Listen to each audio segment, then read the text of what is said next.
Oke, hari ini kita bakal bedah tuntas playbooknya para pemain besar di pasar, alias smart money. Kita akan mengungkap dua manuver kunci yang mereka pakai, yaitu breaker dan mitigation block, supaya kita nggak lagi cuma jadi korban pergerakan harga yang tiba-tiba dan bikin bingung. Langsung aja kita mulai. Coba, pernah nggak sih ngalamin hal ini? Kita udah pasang stop loss rapi-rapi, harga bergerak pelan-pelan, nyentuh stop loss kita, terus tiba-tiba, harganya berbalik arah kencang banget, ninggalin kita. Rasanya tuh kayak pasar emang sengaja ngincer kita. Bikin frustasi banget kan? Well, percaya atau enggak, itu sama sekali bukan kebetulan. Itu adalah jejak yang sengaja dirancang oleh smart money, yaitu institusi-institusi raksasa dengan dana yang nggak ada habisnya. Merekalah dalang di balik pergerakan pasar yang seringkali kelihatan nggak masuk akal itu. Oke, siap. Yuk kita bongkar playbook mereka. Kita akan fokus pada dua jejak utama yang sering mereka tinggalkan di chart, breaker block dan mitigation block. Jadi, apa sih bedanya? Gampangnya gini, breaker block itu kayak tanda belokan tajam di jalan, sinyal kuat kalau tren baru kemungkinan besar akan dimulai. Nah, kalau mitigation block, itu lebih kayak momen smart money balik lagi ke TKP buat beres-beres posisi mereka sebelum lanjut tancap gas. Keduanya ini petunjuk super penting. Oke, kita mulai dari yang pertama dulu ya, breaker block. Anggap aja ini semacam sinyal alarm bahwa rencana awal para pelaku pasar udah gagal total, dan sekarang ada kekuatan baru yang mau ambil alih kendali dengan arah yang berlawanan. Biar gampang, bayangin ada sebuah benteng pertahanan atau order block yang seharusnya bisa nahan pergerakan harga. Nah, breaker block ini terbentuk justru pas benteng itu hancur lebur ditembus dengan kekuatan penuh, biasanya sih setelah mereka menyapu bersih stop loss para trader. Ini pertanda jelas kalau kendali pasar udah pindah tangan. Terus, gimana cara nemuinnya di chart? Prosesnya kayak detektif. Pertama, kita cari dulu benteng pertahanan alias order block yang jelas. Kedua, kita sabar nunggu momen sapu bersih likuiditas yang dilakuin smart money. Ketiga, kita pantau pergerakan balik yang super kuat yang akhirnya ngancurin benteng tadi. Nah, reruntuhan benteng itulah yang kita sebut sebagai breaker block. Nah, istilah liquidity sweep ini kedengerannya canggih, tapi intinya sih ini kayak pancingan dari smart money. Mereka sengaja dorong harga ngelewatin level high atau low penting cuma buat memicu semua stop loss para trader retail. Pas semua orang panik dan posisinya kena likuidasi, mereka dapat bahan bakar yang mereka butuhkan buat masuk dengan posisi raksasa, tepat sebelum harga dibalikin. Cerdik banget kan? Oke, petunjuk pertama udah. Sekarang kita lanjut ke petunjuk kedua, mitigation block. Kalau breaker block tadi soal ganti arah secara drastis, mitigation block ini lebih subtle. Ini soal smart money yang balik lagi buat nutupin jejak mereka. Mitigation block ini ibaratnya pit stop buat smart money.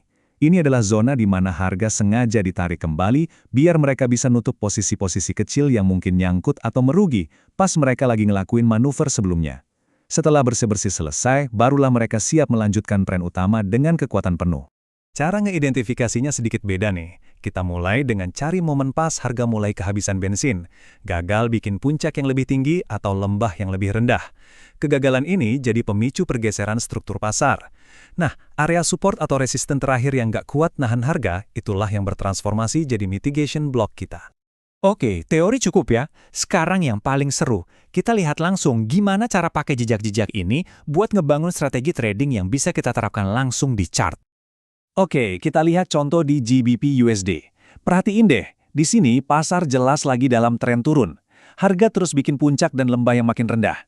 Kita tandai zona benteng pertahanan bearish ini. Nah, ini panggungnya udah siap. Dan disinilah aksinya dimulai. Harga tiba-tiba nusuk ke bawah, ngelakuin liquidity sweep buat ngejebak semua yang pasang posisi sell. Tapi, lihat ini, bukannya lanjut turun, harga justru langsung berbalik arah dengan kekuatan penuh, menghancurkan benteng bearish yang kita tandai tadi. Inilah yang namanya market structure shift. Aturan mainnya udah berubah total. Nah, ini dia kesempatan emas kita. Reruntuhan benteng bearish itu sekarang udah jadi landasan pacu bullish. Itulah breaker block kita. Kita tinggal sabar nunggu harga kembali buat ngetes area ini, lalu kita bisa masuk posisi beli. Stop loss kita taruh aman tepat di bawah zona itu dengan target di puncak sebelumnya. Simple, jelas, dan punya rencana. Oke, contoh breaker block udah, sekarang kita pindah ke mitigation block di EUR/USD. Lihat tren naiknya, rapi banget kan? Puncak dan lembah yang terus lebih tinggi. Kita tandai area support terakhir ini sebagai order block kita. Tapi disinilah ceritanya mulai berbelok. Harga coba naik lagi, tapi kayaknya kehabisan tenaga. Dia gagal bikin puncak baru yang lebih tinggi.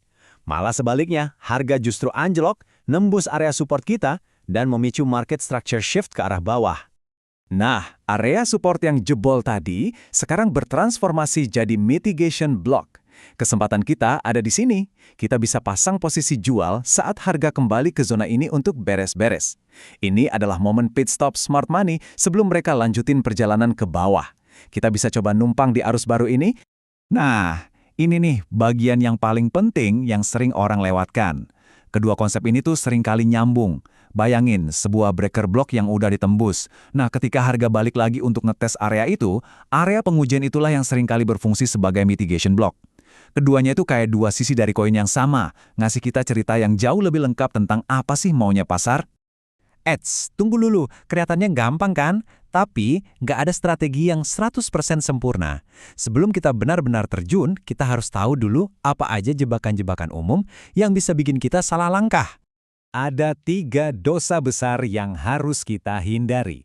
Pertama, nggak sabaran, langsung masuk tanpa nunggu sinyal konfirmasi yang jelas. Kedua, kacamata kuda, cuma fokus sama bloknya doang, tapi lupa lihat gambaran besar, tren pasarnya.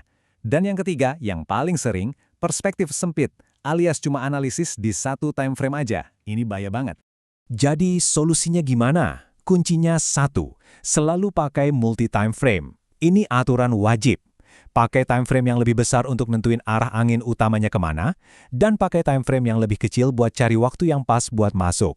Ini kunci buat naikin akurasi kita secara drastis. Jadi sekarang kalau Anda lihat pergerakan aneh di chart, Anda nggak akan lagi bingung atau frustrasi. Anda sekarang tahu cara membaca jejaknya. Pertanyaannya bukan lagi kenapa ini terjadi, tapi jejak smart money mana yang akan kamu temukan di chartmu selanjutnya. Selamat berburu!